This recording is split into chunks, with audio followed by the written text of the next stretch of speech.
Assalamualaikum warahmatullahi wabarakatuh. Selamat datang di channel Asbai Story. Jangan lupa like, komen dan subscribe serta aktifkan lonceng notifikasi agar tidak ketinggalan cerita menarik lainnya.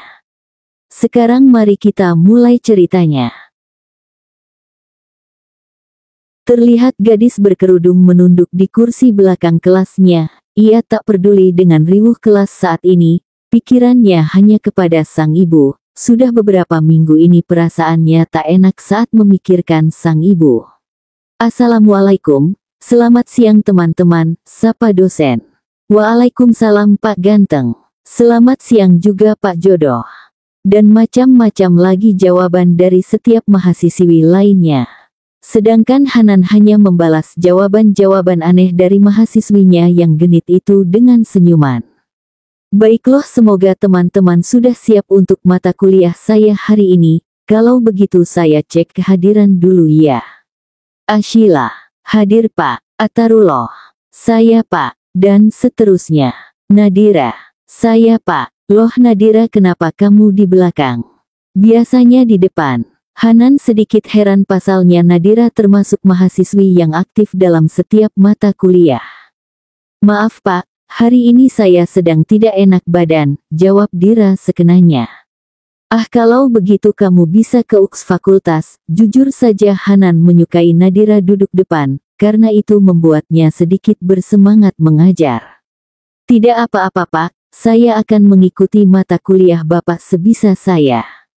Baiklah, kalau begitu jangan tidur di kelas ya, tidak baik dilihat teman-teman yang belajar. Nadira hanya mengangguk. Saya rasa untuk hari ini semuanya cukup.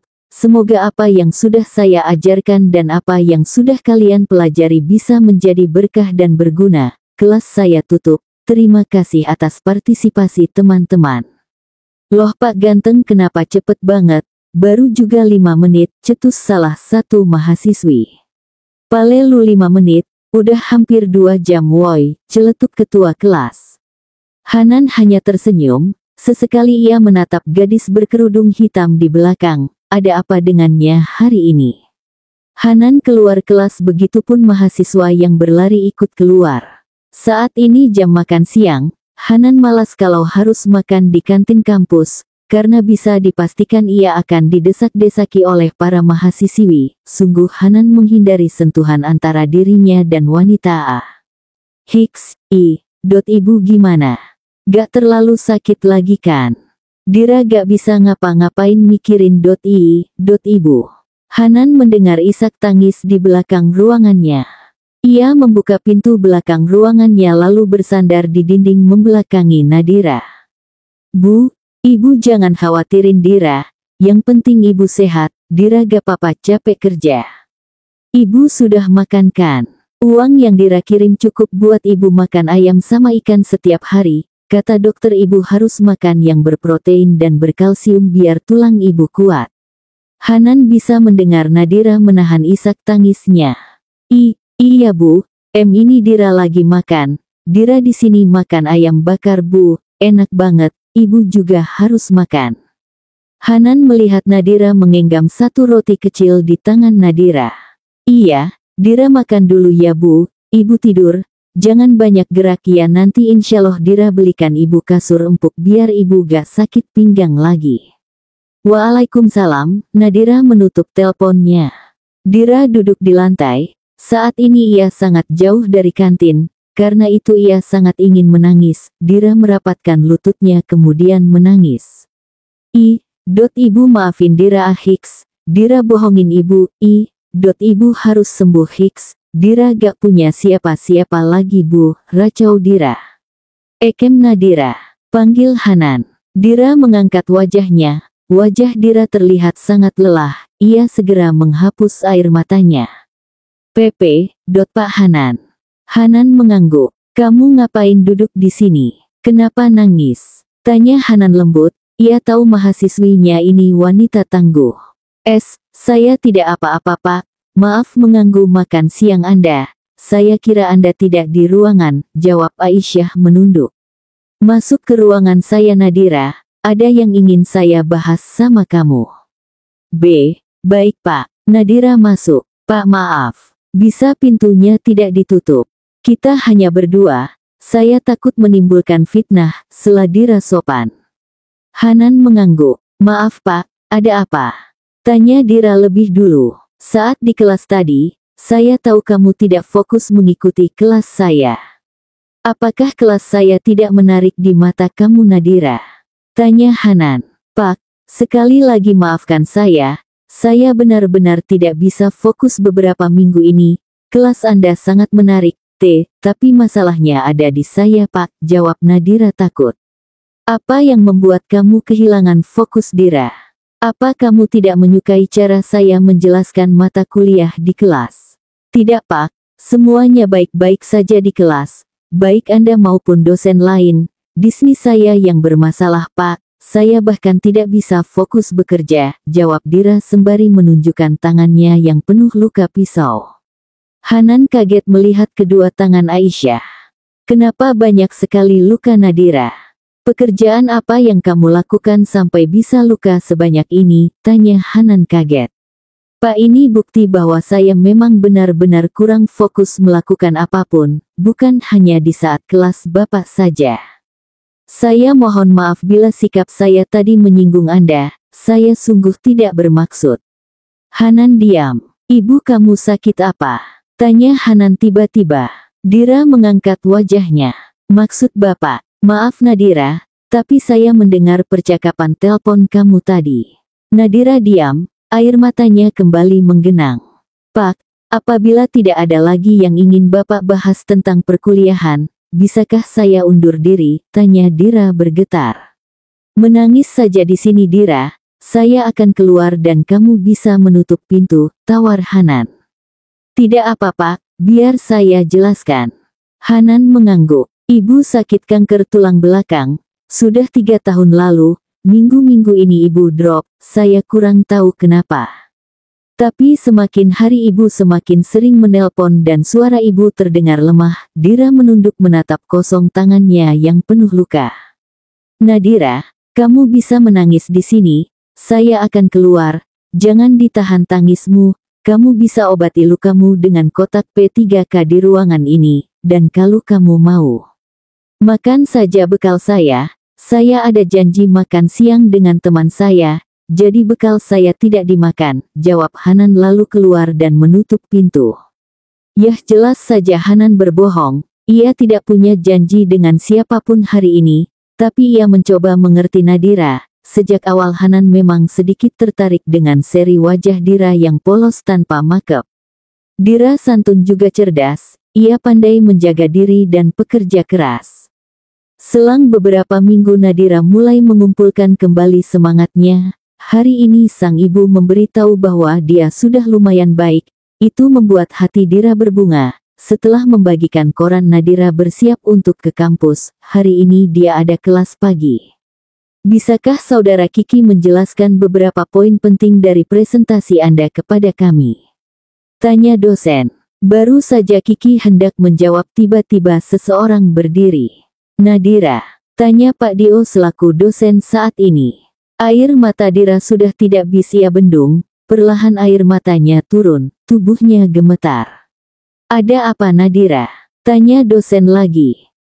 Pak S, saya izin keluar kelas Hicks, ibu saya Hicks, ibu saya meninggal di Jogja. Dira menahan sedu sedannya saat ini. Innalillahi wa inna ilaihi rojiun, jawab teman sekelas Dira. Ya sudah, silahkan Nadira, kamu hati-hati, jangan berpikiran yang macam-macam dulu, belajar tenang Nadira, semoga kamu diberi ketabahan, ucap sang dosen. Terima kasih Pak. Nadira berlari tegopoh-gopoh, ia hanya membawa dompetnya menuju bus Jakarta Jogja. Ibu, tunggu Dira Hicks. Yogyakarta. Nadira menangis pilu melihat salah satu ruangan di rumah sakit di mana ibunya dirawat ramai dengan pelayat. Ibu ini bohongkan, Nadira bersimpuh, tulangnya seketika lembut mati rasa. Ibu, Hicks bangun Bu. Nadira sendirian Bu. Dira janji bakalan beliin ibu kasur tapi ibu bangun. Nadira sangat histeris. Untungnya mereka punya tetangga yang baik, jadi semua tetangga yang mengurus pemakaman ibunya. Sorenya ibu Dira dimakamkan, semua pelayat pergi setelah pembacaan doa selesai. Ibu Hicks, kenapa ingkar janji sama Dira? Janjinya mau sembuhkan Hicks, ibu yang paling tahu dengan siapa lagi Nadira harus hidup kalau ibu pergi. Buat siapa lagi Dira kerja siang malam kalau bukan buat ibu Hicks. Seseorang menatap Nadira dari kejauhan. Nadira, itu benar Nadira. Hanan berlari mendekat tapi langkahnya terhenti karena tangis pilu Nadira. Ibu, Dir gak punya siapapun lagi buat Dira telpon Hicks. Cuma ibu, kenapa ibu ninggalin Dira? Ibu gak bahagia hidup sama Dira Makanya ibu milih pergi. Ibu Nadira, yang 2 minggu lalu ia ceritakan. Hanan menatap iba keadaan Nadira. Ia yang baru saja berziarah ke makam kakeknya di Jogja bersama sang bunda. Bunda, panggil Hanan. Kenapa Nan? Tanya Bunda Mika yang tak lain adalah Bunda Hanan. Bisakah Hanan minta tolong? Tolong apa Hanan? Bunda lihat gadis itu. Hanan menunjuk Dira. Bunda Mika mengguk. Tolong hibur dia Bunda. Dia salah satu mahasiswa Hanan di kampus. Ibunya menderita kanker tulang belakang. Dan sepertinya baru saja meninggal, terang Hanan. Astagfirullah, Bunda Hanan langsung berlari mendekati Dira. Hanan tersenyum, ia tahu bundanya sangat baik hati, bunda yang paling tidak bisa melihat seorang anak jatuh sakit atau terluka. Nak, panggil Bunda Mika. Dira mengangkat wajahnya. Ah wajahmu cantik sekali, jangan menangis sayang, ucap Bu Mika saat melihat wajah Dira. Hicks, ibu siapa? Tanya Dira sesegukan. Ibu sedang berziarah tadi, lalu anak ibu menunjuk ke arahmu, lalu ibu berlari ke sini untuk menenangkanmu, jelas Bu Mika. Dira kembali menatap nisan ibunya. Dia ibumu Nak. Dira mengangguk. Ketahuilah, dengan cara begini mungkin beliau sedikit merasa lebih tenang. Rasa sakit yang beliau rasakan selama ia sakit sudah diangkat Allah, hingga ibumu tidak kesakitan lagi. Nadira mengusap air matanya. Ibu benar, ibu saya mungkin sudah tidak kesakitan. Bu, yang tenang di sana. Dira yakin ibu pasti ditempatkan Allah di surga. Makan apa ibu mau di sana? Jangan khawatirin Dira. Dira mencium nisan ibunya. Bu Mika hanya tersenyum. Baiklah Nak, ayo pulang. Ibu dan anak ibu bakal antar kamu sampai rumah. Dir sedikit bingung. Dia harus pulang kemana? Kontrakan di mana ibunya tinggal beberapa tahun ini sudah dikosongkan oleh pemilik kontrak. Ibu terima kasih, tapi masih ada tempat yang ingin saya kunjungi. Ibu duluan saja saya tidak apa-apa, jawab Dira menatap Ibu Mika. Kamu mau kemana sayang? Biar kami antar. Tidak Bu, tempatnya tidak jauh dari sini. Baiklah, kalau begitu namamu siapa? Nanti ibu kunjungi kapan-kapan. Nadira Bu, panggil saja Dira. Nadira masih menjawab dengan senyumnya yang getir. Ah namamu sangat cantik Nek, seperti wajah dan hatimu, jangan menyerah ya sayang. Bu, boleh Dira cium tangan ibu? Dira sangat nyaman saat berinteraksi dengan Ibu Mika. Ah tentu. Dira mencium punggung tangan Bu Mika. Hanan yang melihatnya dari kejauhan merasa hatinya menghangat. Nadira tengah berjalan gontai menuju terminal bus. Ia hendak kembali ke Jakarta. Sudah tidak ada siapa-siapa lagi di sini. Di sisi lain di dalam sebuah mobil yang masih berjalan, terdapat pria dan wanita yang sedang bertengkar dengan pacarnya. Kamu apa-apaan sih? Jadi maksud kamu semua ini salah aku? Enggak. Kamu juga salah, ucap Gibran. Terus salahku di mana? Kamu yang selingkuh tapi aku yang disalahin, tangis Salwa. Aku selingkuh karena kamu terlalu sibuk. Aku gak mau tahu Hicks, aku mau putus sama kamu, tangis Salwa. Enggak, aku gak bakalan putusin kamu. Mereka terus saja ribut sepanjang perjalanan hingga tiba-tiba mobil mereka hilang kendali dan BRUKKK. Seorang tubuh wanita terpental dari mobil mereka.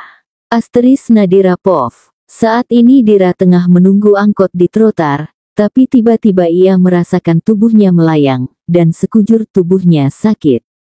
Bu, dengan ini Dira ikhlas. Semoga bisa bertemu di jannah Allah, batin Dira sebelum kesadarannya hilang.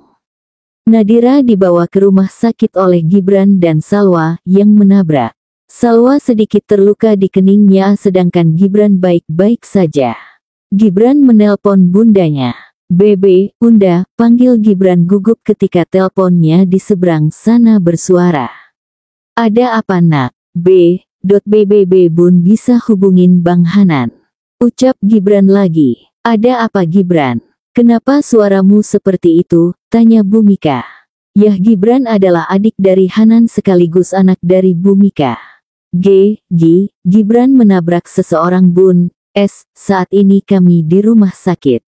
Innalillahi, Gibran kamu gak papa nak. Petik 2.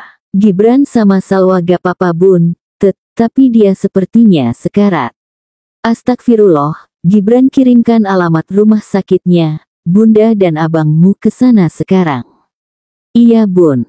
Hanan dan sang bunda berlarian di koridor rumah sakit. Hanan melihat adiknya tengah duduk di gelisah dengan raut khawatir. Gibran, panggil Hanan. Gibran menoleh. Bang, Gibran, kamu gak apa-apa nak? Apa inak terjadi kenapa bisa menabrak? Tanya Bhumika sembari memeluk Gibran. Baru hendak Gibran menjawab tapi tiba-tiba keluar seorang dokter wanita paruh baya. Keluarga pasien, panggil dokter. Bhumika, Hanan, dan Gibran hanya terdiam. Maaf dok, bagaimana kondisinya? Sela Hanan. Kalian siapa? Tanya dokter. Kami orang yang bertanggung jawab atas pasien. Adik saya yang tidak sengaja menabrak pasien, jawab Hanan. Baiklah.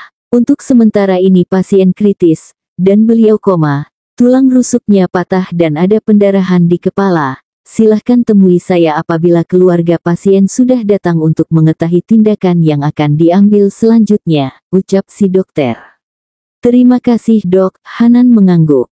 Astagfirullah Gibran, apa kamu mengebut? Kenapa bisa separah itu? Tangis Bhumika. Gibran gak tubun, Gibran gak sadar. Bun gimana kalau keluarganya nuntut Gibran, terus Gibran di penjara, jawab Gibran takut. Nanti kita bicara baik-baik Gibran, saya masuk dulu untuk melihatnya, kamu dan bunda lihat kondisi Salwa, sela Hanan. Iya bang. Hanan masuk ke ruangan, ia kaku melihat wanita berambut panjang hitam terbaring dengan kepala diperban dan berbagai macam alat medis yang melekat. Nadira, kaget Hanan. Ia tak menyangka bagaimana mahasiswinya yang bisa terbaring di brangkar rumah sakit ini. Apa Dira yang menjadi korban tabrak mobil adiknya? Apa dia yang salah masuk ruangan? Hanan yang sudah hampir 2 tahun ini memperhatikan Nadira di kampus merasa pikirannya kosong. Ia keluar mencari sang bunda. Bunda, panggil Hanan. Sanga bunda sedang duduk di depan sembari berzikir. Sedangkan Gibran menjenguk keadaan Salwa. Kenapa Nan? Tanya sang bunda. Hanan berlutut menghadap sang bunda yang masih duduk di kursi tunggu. Bun, biar Hanan menikahi orang itu, minta Hanan menatap bunda. Menikahi siapa Hanan? Kenapa tiba-tiba? Orang itu Bun, orang yang ditabrak Gibran, dia Nadira, mahasiswi Hanan.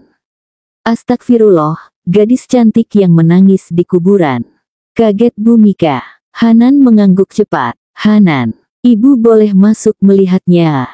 Lagi-lagi Hanan mengangguk. Bhumika berlari masuk. Dilihatnya gadis cantik yang ia lihat di kuburan kemarin kini terbaring di rumah sakit. Gadis santun yang mencium punggung tangannya walau baru sekali bertemu, kini penuh luka dan tulangnya patah. Astagfirullah nak, kaget Bhumika. Hanan kembali menatap wajah indah mahasiswinya itu, Nadira. Mahasiswi yang selalu menarik perhatiannya setiap mengajar di kelas. Bun, Nadira tidak punya keluarga lagi untuk dijadikan walinya. Ibunya baru meninggal kemarin, jawab Hanan.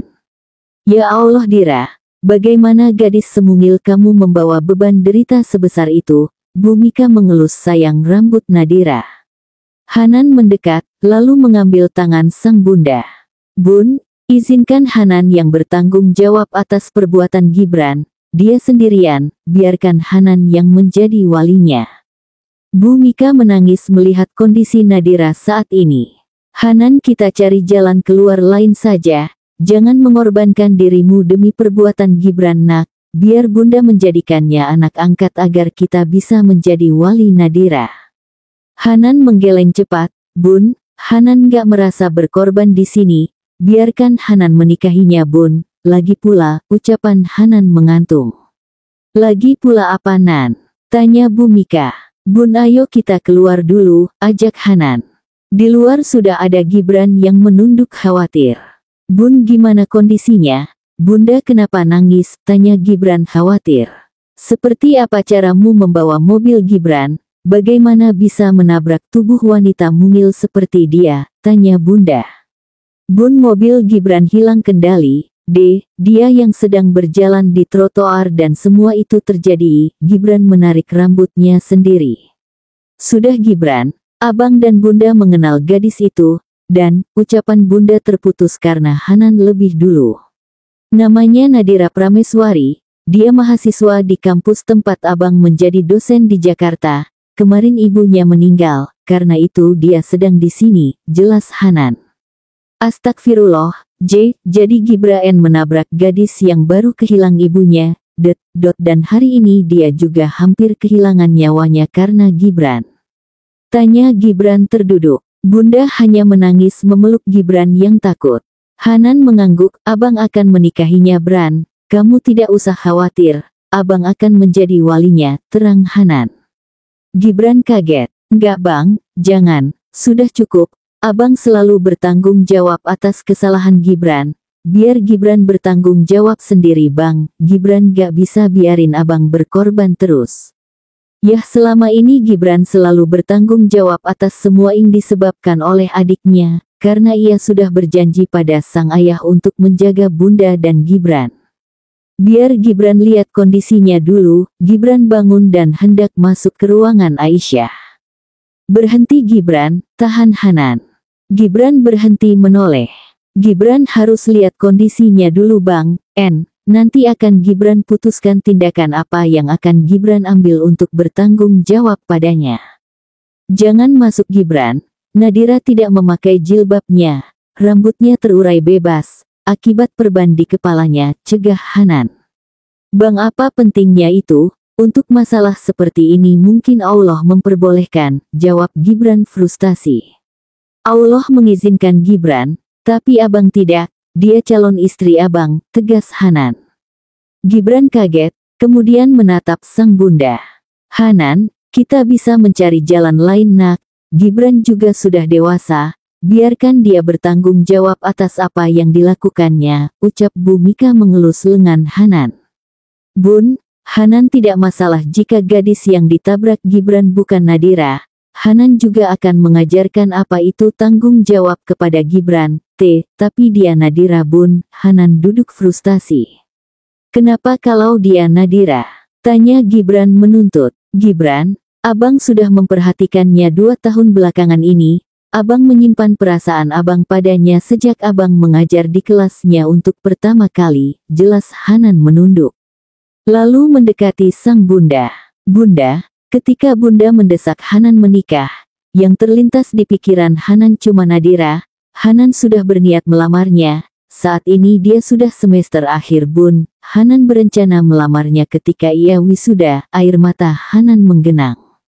Gibran yang mendengar ucapannya berlutut di samping Hanan. Bang, Gibran minta maaf, Gibran hampir membunuh dia. Gibran gak sengaja bang. Gibran menangis melihat abang tercintanya ini sudah menggenangkan air mata. Hanan mengelus rambut adiknya lembut. Tidak apa-apa, ini musibah. Bu Mika hanya menangis. Ia bahagia karena berhasil merawat kedua putranya hingga menjadi pria penuh kasih sayang. Bunda, panggil Hanan. Iya Hanan, bunda merestui niat baikmu nak, atur saja. Bunda siap kapanpun untuk punya menantu sebaik Nadira. Hanan menarik bundanya untuk ia peluk. Terima kasih bun. Sudah, kamu temui dokter dulu, Bunda mau beli kerudung dulu. Buat apa Bun? Tanya Hanan bingung. Loh katamu rambut calon istrimu yang indah itu tidak boleh dilihat siapapun termasuk Gibran. Ini Bunda mau beli kerudung untuk menutupinya. Pipi Hanan memerah. Hatinya membuncah mendengar sang bunda menyebut Nadira sebagai calon istrinya. Bunda dan Gibran terkekeh melihat pipi Hanan memerah. Saya terima nikahnya Nadira Prameswari binti Handoko Prameswara dengan mas kawin tersebut dibayar tunai. Hanan menikahi Nadira yang saat ini masih koma. Dia harus menjadi suami Nadira secepatnya untuk menandatangani surat persetujuan operasi tulang rusuk Nadira. Bagaimana saksi sah? Tanya penghulu. Sah, jawab kedua saksi. Alhamdulillah. Pernikahan yang sangat sederhana, hanya dihadiri dua saksi, satu penghulu, lalu Bunda Hanan dan Gibran. Selesai membaca doa penghulu dan saksi pun pamit pulang. Bundet, makasih udah mau merestui dan mendukung keputusan Hanan. Bu Mika mengangguk sembari menangis. Ia bangga melihat anaknya yang ia besarkan menjadi pria yang bertanggung jawab. Hanan, kamu sekarang tidak lagi menjadi seorang anak, tapi juga sudah menjadi seorang suami. Kamu harus tahu cara membagi waktu nak, membagi keuanganmu, rawat istrimu kelak sebaik kamu merawat bunda, nasihat Bu Mika. Hanan tersenyum lembut menanggapi nasihat bundanya. Bang, sekali lagi maafin Gibran, karena Gibran, abang menikahi Kak Nadira dengan cara seperti ini, sungguh Gibran merasa bersalah. Tidak apa-apa Bran, karena kamu abang menikahinya lebih cepat, jawab Hanan menenangkan. Gibran hanya menunduk bersalah. Bun, sekarang Hanan sudah bisa menggenggam tangan Dira kan? Tanya Hanan. Bu Mika mengangguk, dia istrimu nak, seluruh tubuhnya sudah menjadi mahrammu, jawab Bu Mika jahil.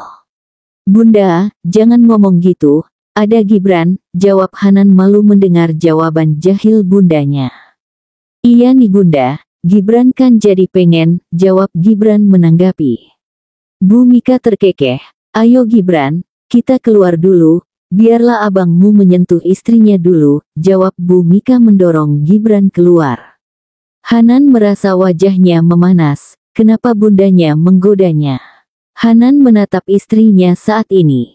Nadira, saya suami kamu sekarang, kamu tidak sendirian, ada saya yang bisa kamu hubungi jika kamu butuh sandaran ataupun perlindungan. Bangunlah Nadira, bangunlah istriku, ucap Hanan memegang tangan Nadira.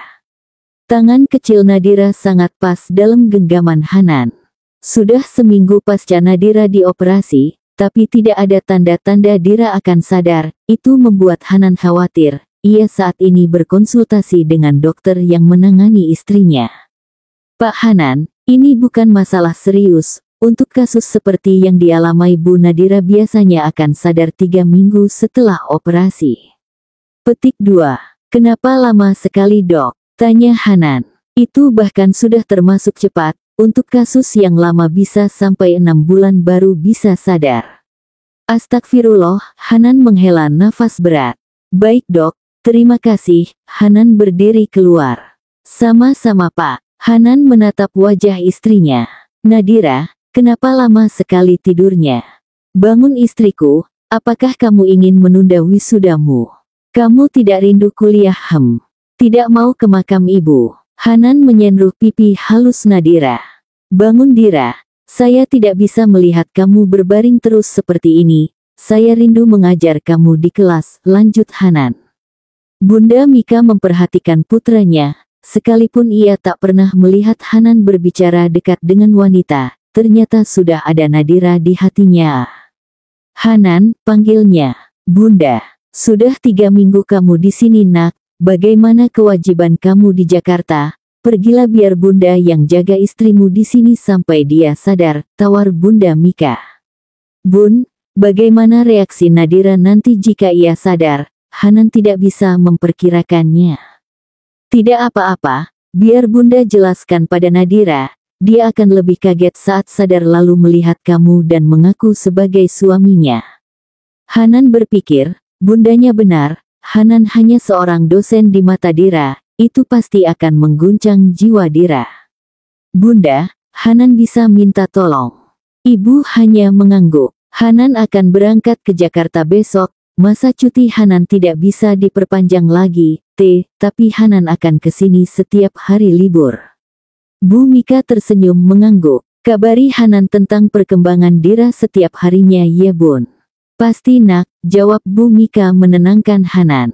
Bun, jika Dira sadar jangan langsung beritahu dia tentang Hanan.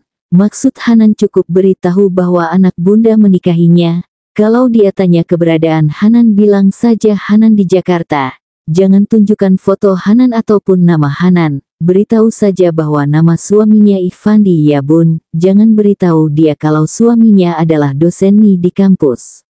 Bu Imah kaget. Ada apa Hanan? Kenapa harus membohonginya seperti itu? Enggak, Bunda gak setuju tentang Bu Mika. Bun, Nadira tidak sadar apapun saat Hanan menikahinya. Terakhir dia sadar yaitu saat ibunya meninggal. Jika dia sadar nanti dan Bunda langsung memberitahunya tentang Hanan yang menjadi suaminya itu akan membuatnya linglung. Dia tidak akan mudah menerima dua kenyataan sekaligus. Bu Mika menatap sedih menantunya ini. Kamu benar Nan, tapi bagaimana dengan kamu? Nanti kalau Nadira sudah benar-benar pulih dan sudah mulai masuk kuliah, Hanan akan menunjukkan diri Hanan perlahan padanya. Baiklah Hanan, Ibu juga akan beritahu Gibran.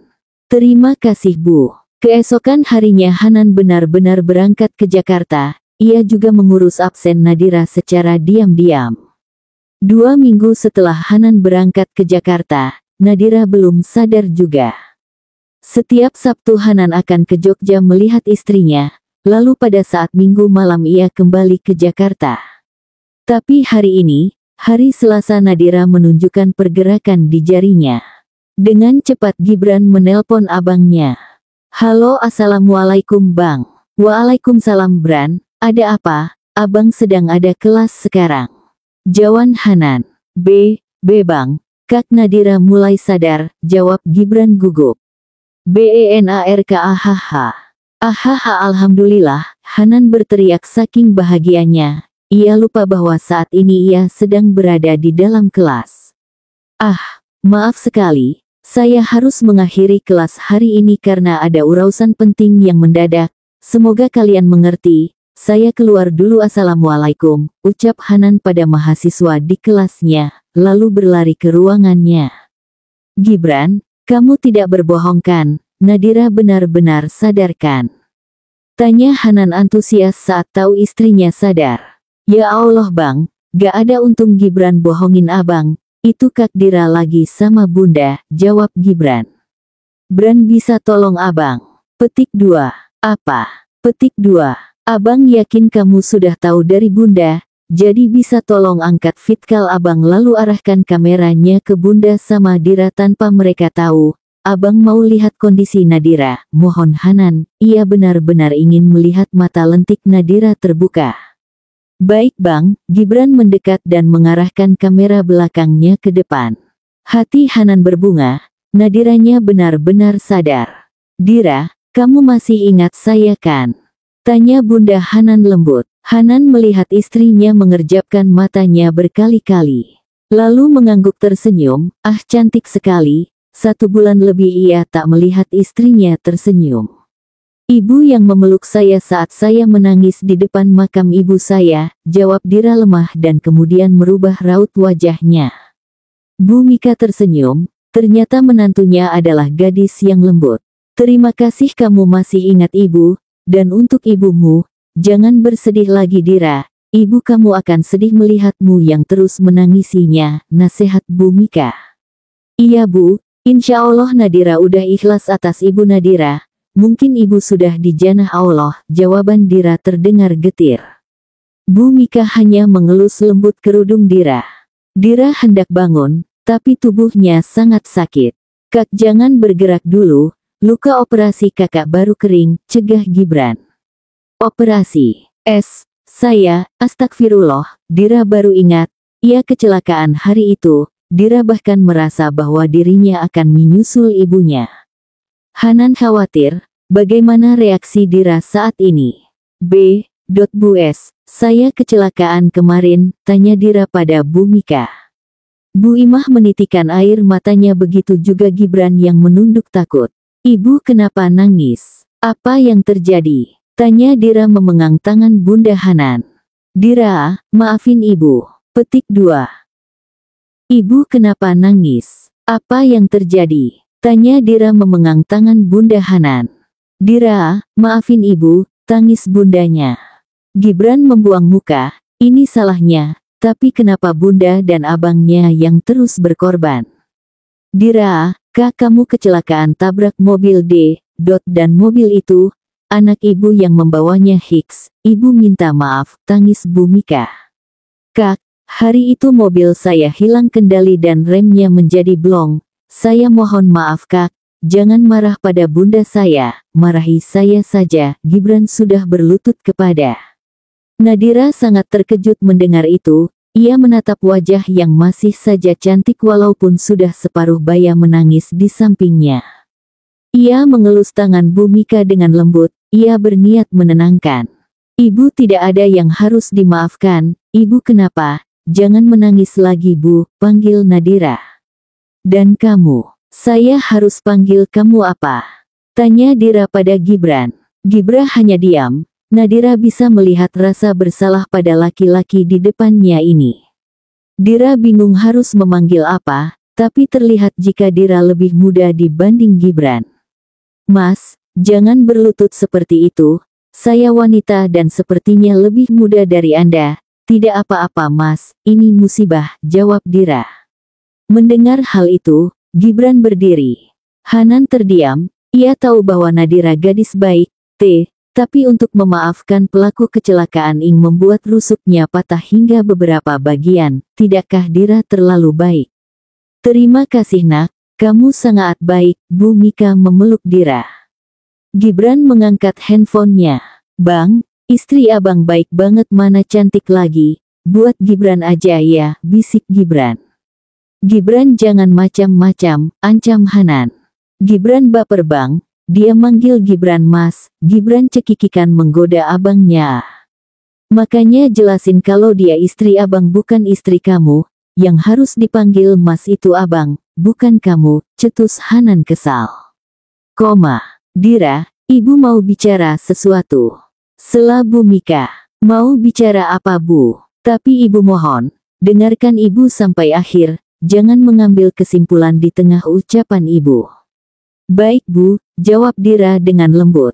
Hanan ketar-ketir, ia takut kelembutan Dira akan hilang setelah tahu semuanya. Tulang rusuk kamu patah karena terbentur trotoar nak, karena itu diperlukan operasi besar yang butuh tanda tangan wali atau keluarga kamu sebagai tanda persetujuan dilakukannya, cerita Bu Mika.